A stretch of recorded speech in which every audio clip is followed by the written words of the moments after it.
Since we are playing over a D minor 7 chord, and then the A minor 7 chord, and G minor 7 chord, that tells us that we're really in the key of D minor. We're playing a D minor, so we can use our D minor scale, which would be our D Aeolian mode. Now we can also obviously use our D minor pentatonic scale, and that's something we, everybody knows we use a lot.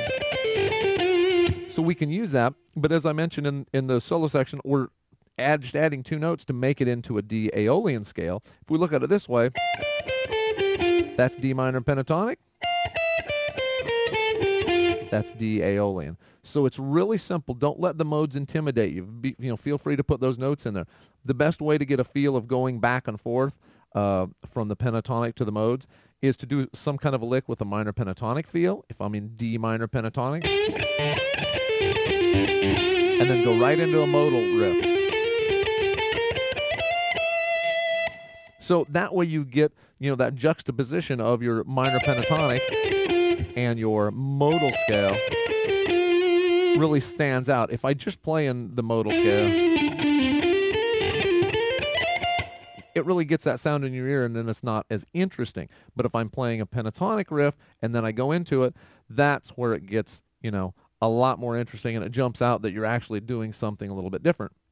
Now, one other thing on this particular progression, when it goes to the second part of the chord progression, we go from the D minor, the chords go to the F major and the B flat major. What that does is it basically opens that up. That's our relative major, so it gives it a much more open sound, a lot more of a, uplifting kind of sound. We can go up and go into our...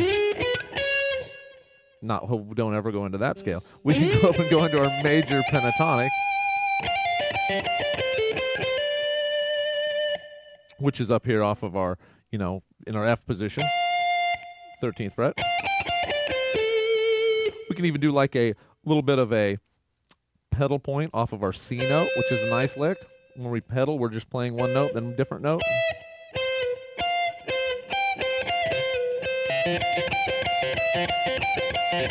Always going back to our pedal, basically there. So that's a technique that we can incorporate in a lot of different places. It works great. In this particular instance, when the chords change and we go to the F major, because that has that sort of triumphant sound there. So we can do that, and then we can get right back into going back and forth between our pentatonics.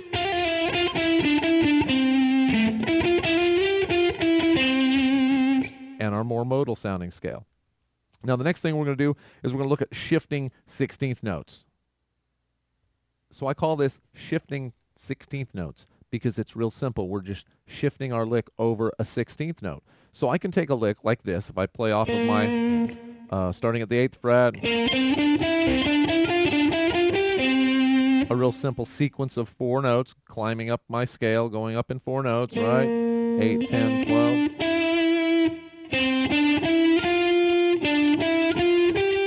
And then ending up back on the 10th fret. But if I play that as 16th notes, it would be 1 E and a, 2 E and a, 3 E and a, 4. But if I come in on the E instead of the 1, right? So don't let that confuse you. All I'm doing is I'm starting 1/16th beat later.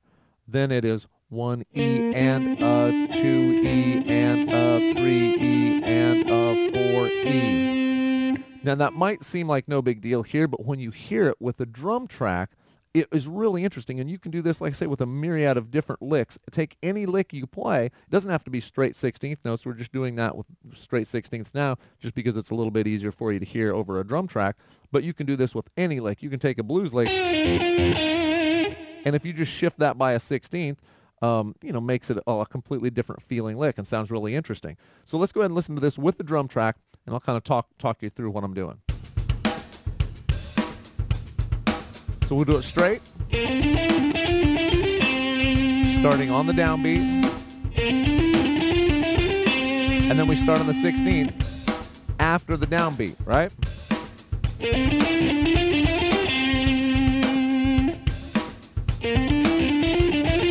Back to the downbeat.